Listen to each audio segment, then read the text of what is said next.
Today we're doing a urinalysis lab on 4 patients. So the first step, after you've read through your information sheets, is to simply observe each of these samples. And Dakota is going to put a drop of each one into the little tray so we can do some further testing. Here's patient 1. So it's a bit of a dark yellow, but nothing really abnormal, just probably a bit dehydrated. Patient 2, you can see, is a lot darker. It's actually got a reddish color to it. So when you go back into your reading, look and see what that reddish color might indicate is going on. Patient number 3 actually has a bit of a greenish tint to their urine. Once again, in the color section of your reading, that will give you some clues about some possible diagnosis of this patient. And patient number 4 is our normal sample, and it's just a yellow color. So you should go into your data table, table number 1, and write down those colors in the first table. The second column asks about clarity, and clarity means, is the urine clear or is it cloudy? And when we look at these samples, they're all pretty clear. Like you can see light sort of through them. They look very liquidy, except for number 3. It has a bit of a cloudiness to it. Now, smell is also sometimes an indication of things that are happening. Sometimes you can detect a sweet odor, for example, in someone who's diabetic, or a fishy odor in somebody who has a bacterial infection.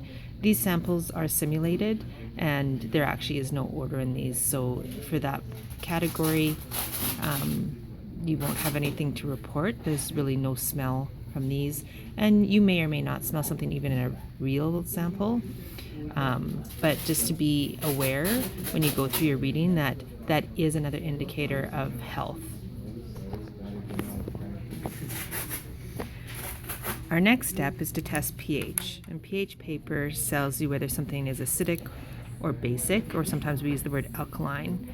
And so you can see that every pH number has a different color, and anything at 7 is neutral, below 7 is acid, above 7 is alkaline. So we're simply going to take one piece of paper for each sample, and then when we put it in, we'll look at the color change and compare it to the table to get an idea of the pH level.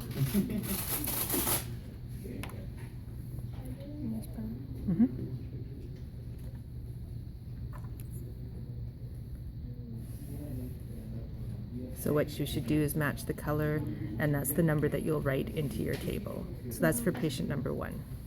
Okay.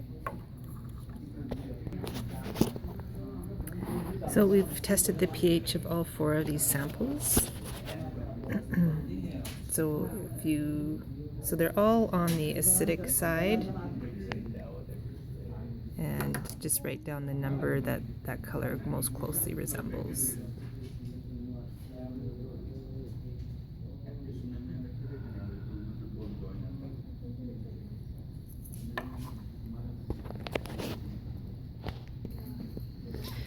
Our next test is for glucose, and there's different ways that you can test for glucose. Sometimes we use something called Benedict solution, which you then have to heat, and we're not doing that. We're actually doing something that's a lot simpler.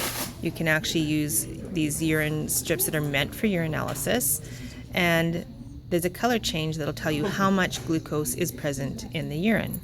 So once again, all we do is simply take each of the little strips and dip it into each patient's urine sample, and we're going to look for color changes and compare them to the color chart.